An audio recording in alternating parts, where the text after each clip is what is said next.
The Google Pixel 10 Pro XL is the Pixel phone to buy this year.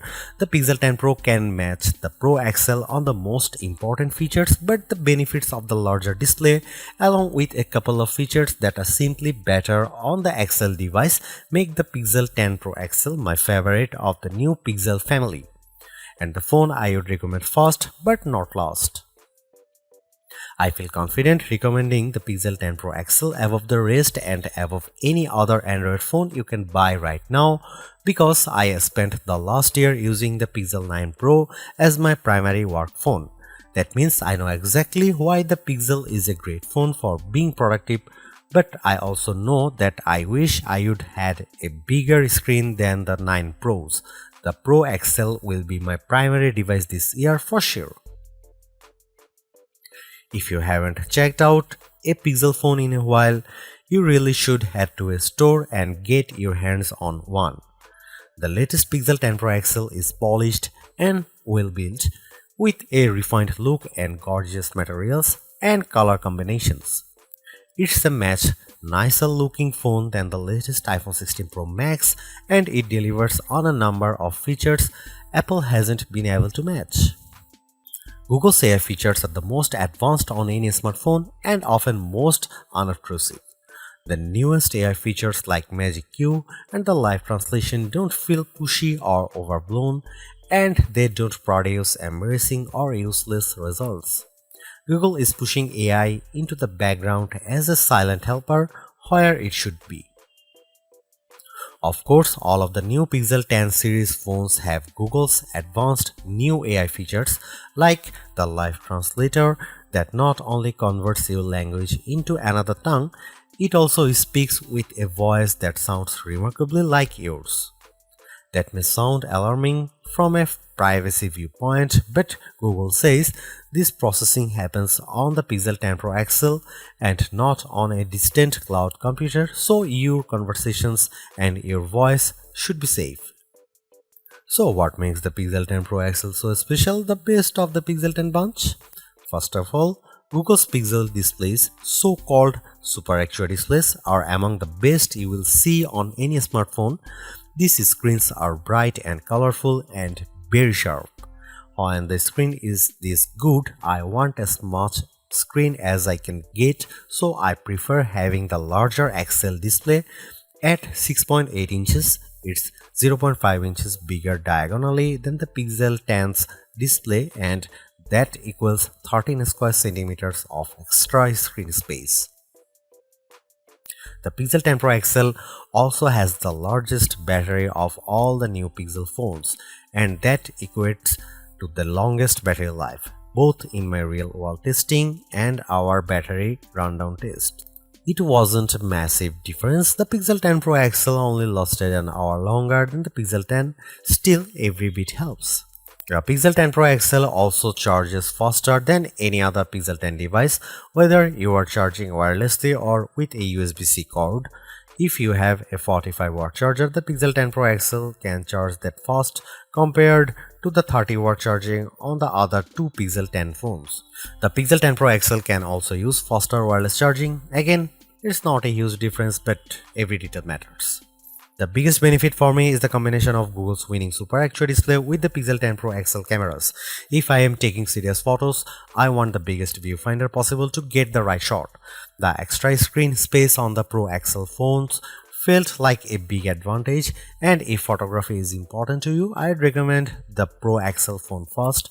The Pixel 10 Pro has the exact same camera specs, but having the bigger Pro XL display helped me take better shots.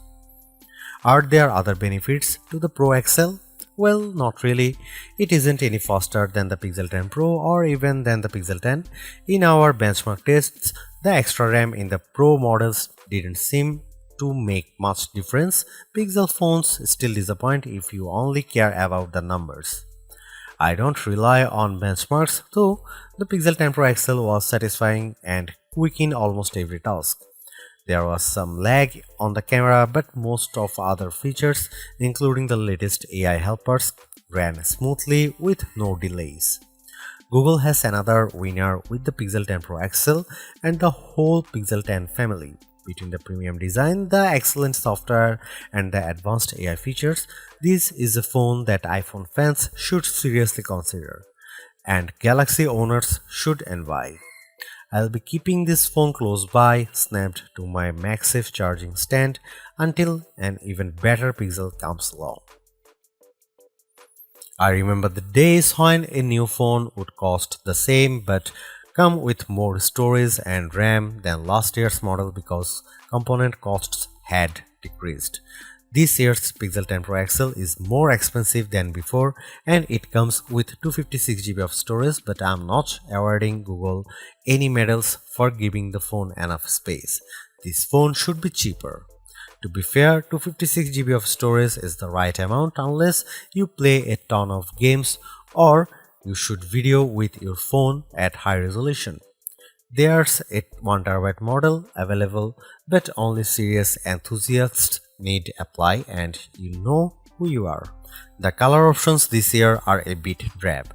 I like the moonstone color and the jade, but they aren't very exciting. My review unit is the porcelain white, which looks classy but a bit bland. Google also sent along a silicone case with magnets built in that matches the phone perfectly. If you want the 1TB storage option, it's only available in the black obsidian. The Google Pixel 10 Pro XL is the Pixel 10 Pro all blown up. It doesn't add any extra buttons or physical details. The two phones look identical, just at a different scale. That's a good thing because the Pixel 10 Pro is a great looking phone and it keeps the same exact design as the Pixel 9 Pro. That was my favorite phone of last year. If it ain't broke, don't fix it. I like the Pixel 10 Pro XL design even more than the latest iPhone 16 Pro Max. It feels just as refined as Apple's phone with fewer unnecessary buttons to get in the way. Does anyone actually use the camera control? I know I don't. To be fair, I don't use the temperature sensor on the back of the Pixel 10 Pro XL, but I can ignore that easier than a button. The color options are a bit professional and bland, but closer inspections shows more attention to detail than I would have expected from Google. The jade color of my Pro review sample, for instance, was matched with a light gold frame that looks barely glided. It's a gorgeous match. The speaker grills on the bottom of the phone are new and color matched to the frame you choose. It's a nice touch that most people won't ever notice. I have no complaints about the Pixel 10 Pro XL design except that I would like to see more interesting color options. Google at least matches its phones perfectly with its silicone case colors, and like the Pixel 10 phones, the latest cases have magnets inside that secure a very strong connection to any Pixel Snap or MagSafe accessories you might buy. Wow, I was expecting to be pleased with the Pixel 10 Pro XL's display, but this phone somehow looks even better than I anticipated. Google's Super Actua displays are among the best you will find on any smartphone. For the past few years, Google's new Pixel displays have been dominant, topped only by Samsung's best Ultra screen, and this year hasn't been disappointing at all. The Pixel 10 Pro XL is a joy to use in any situation. It's great in outdoor light, even for shooting photos or reading my social feeds. It's perfect for navigating in the car or on the street. It's a great phone for reading in the dark late at night or as a bedside lamp with the Pixel Snap screensavers. In fact, I like this display so much that I think it justifies paying more to have more of it. The Pro XL is the Pixel to buy not just because it has a bigger screen, but because the screen is so enjoyable that I want to have as much of it as possible. Whether I'm watching videos, taking photos, or playing games, the Pixel 10 Pro XL display is my favorite on any smartphone I own. The Google Pixel 10 Pro XL highlights Google's clean and well-designed interface. I love the Material 3 expressive interface design, as Google calls it Pixel version of Android.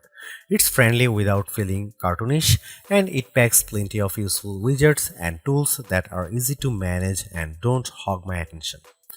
With so much screen space, it was a joy to create AI wallpapers and populate my home screen with Google's sleek widgets.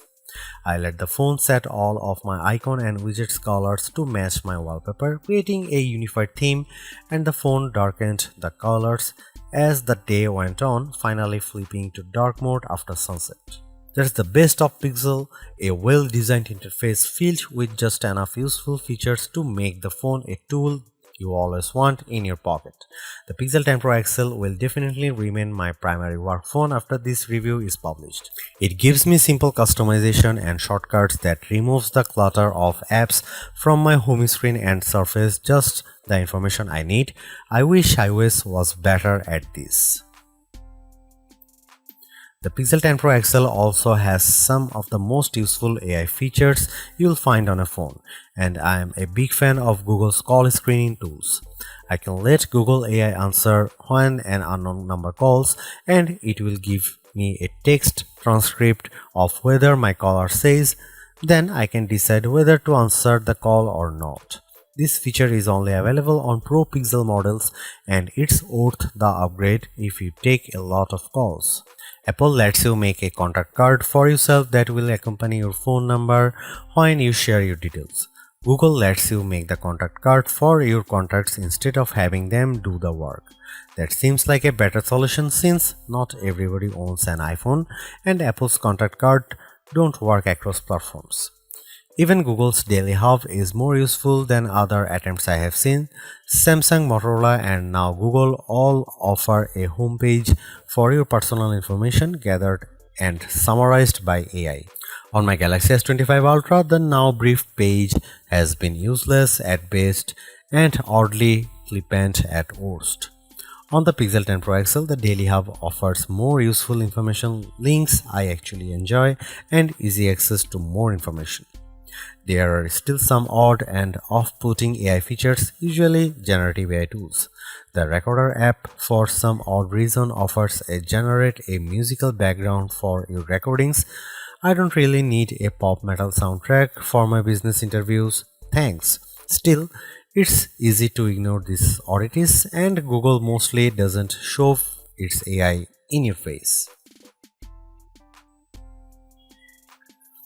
The Pixel 10 Pro XL and the Pixel 10 Pro have identical camera lenses and sensors, but I am calling the Pro XL the better camera phone because of the larger display and longer battery life. Both of those attributes are features that camera buyers look for, and they make a difference when shooting the pixels. The photos I got from the Pixel 10 Pro XL were fantastic, perhaps the best I have seen on any camera phone. The Pixel 10 Pro XL took photos with very accurate colors and plenty of details at every focal range. For night photography, it was no contest. The Pro XL took pics that looked like I had a professional flash gun attached, while the iPhone shots looked much darker and lacked focus. You can see plenty of AI help in the photos, but usually the results don't look fake or off-putting. The only downside to Pixel photography is Google's camera app. It's a nightmare. It's hard to use with settings that seem to conflict with each other. At just one setting, like changing from 12 megapixel to 50 megapixel resolution, and a handful of other settings suddenly go dark without warning. Here you can see some camera samples of the new Google Pixel 10 Pro XL.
The Pixel 10 Pro XL's performance is the phone's only real letdown, and even though it didn't make a difference most of the time, at key moments the phone struggled to keep up.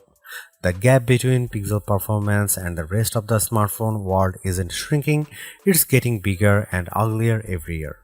The Pixel 10 Pro XL had no trouble navigating the Android menus and launching apps as quick as can be, but not every feature was so smooth.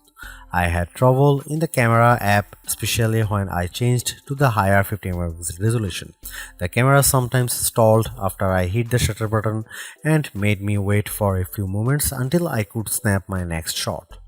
That's a huge disappointment, and I don't know any other phone outside cheap bargain options that fails to perform basic tasks this manifestly. I can press the shutter button on my OnePlus 13 as fast as my finger can fly, and it never misses a beat, likely thanks to the Qualcomm Snapdragon 8 Elite chipset inside.